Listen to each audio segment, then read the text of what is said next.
Hello, welcome back to the channel. In this video I explain how to contact support in Instawork.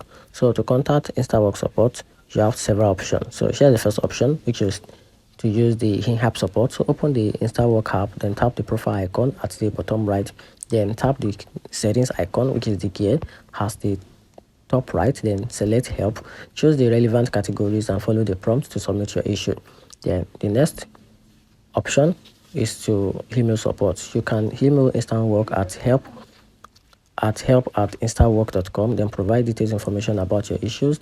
At assistance support teams is the address will address your concern effectively. You can also get back to them through their help center. So visit the Instawork help center for articles and FAQs that may address your concern.